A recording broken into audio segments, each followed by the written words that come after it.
Mummy जी, अब आप थोड़ी देर आराम कर लीजिए, थक गई होंगी आप काम करते करते। सुबह से आपने एक कप चाय भी नहीं पी है।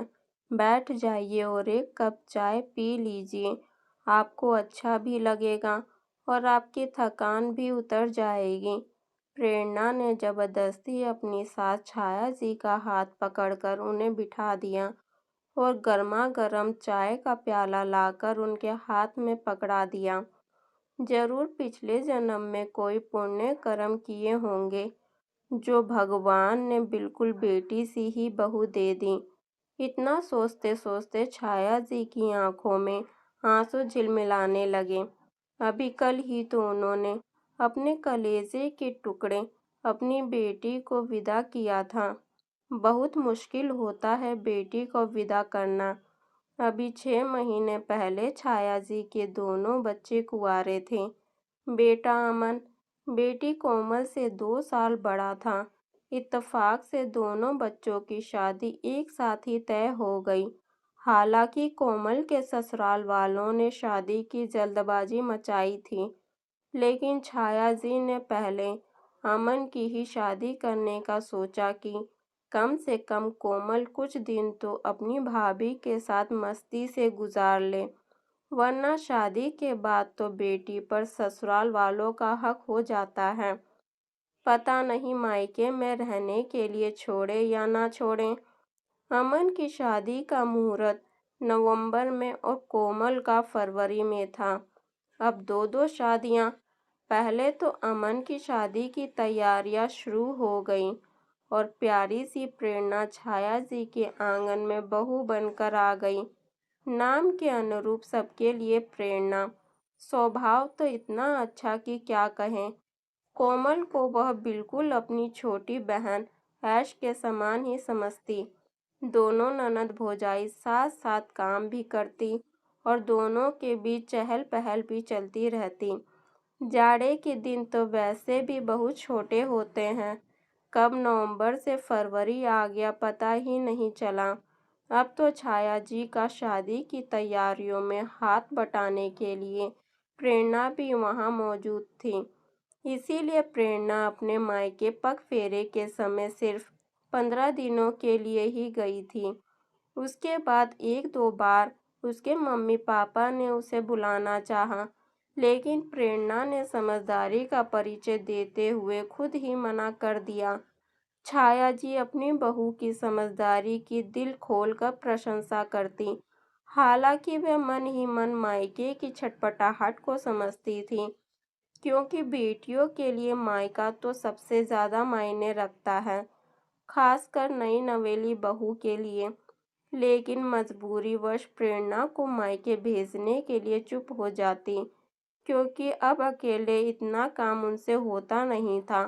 कोमल की शादी का दिन भी आ गया।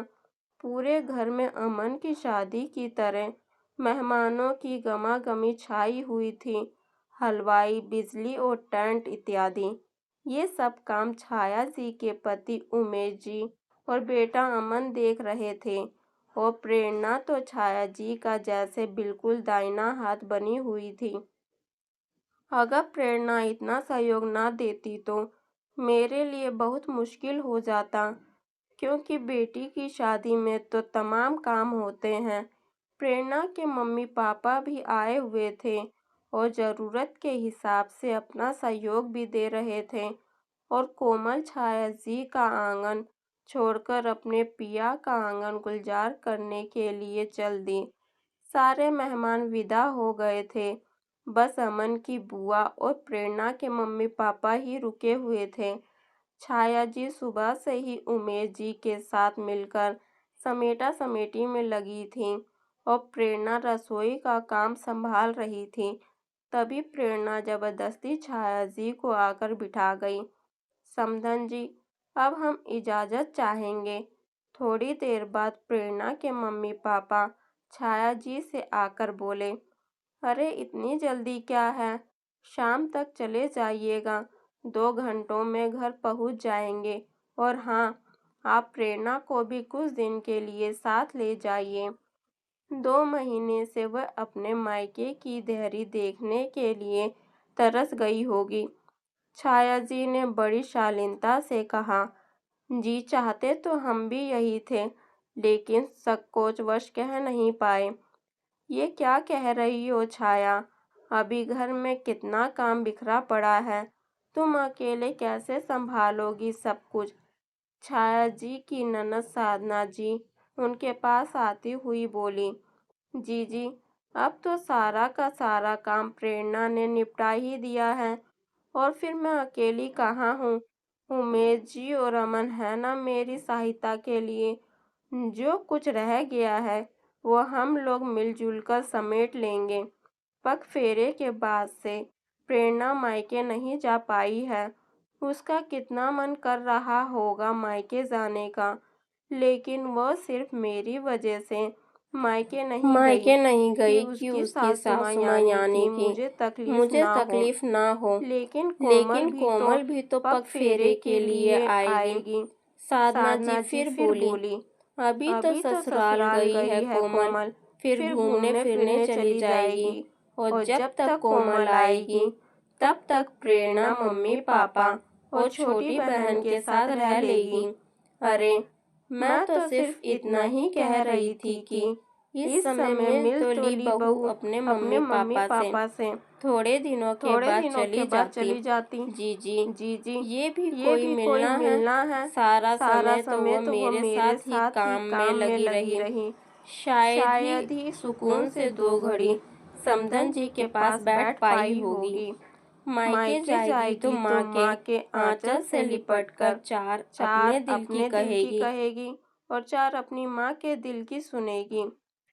जिस तरह से मैं कोमल का यहाँ आने का इंतजार कर रही हूँ, वैसे ही समधन जी भी करती होंगी। आखिर मेरी कोमल की ही तरह वो भी किसी के आंचल का टुकड़ा है, और उससे पहले मैं खुद एक बेटी हूँ।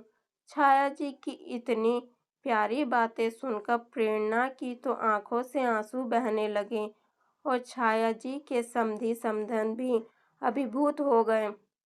अब क्या मुझको भी रुलाओगी? एक बेटी तो कल विदा ही कर चुकी हूँ, दूसरी बेटी को भी थोड़े दिनों के लिए मायके भेज रही हूँ। छाया जी अपनी आंखों में आए आंसुओं को पोंछने लगी। जाओ प्रेरणा बेटा, अपने जाने की तैयारी शुरू करो। सच में मम्मी जी, आप बहुत अच्छी हैं। भगवान इतनी प्यारी सासू माँ सबको दे। प्रेरणा अपने आंचल में सासू माँ का प्यार समेटे मायके जाने की तैयारी करने लगी।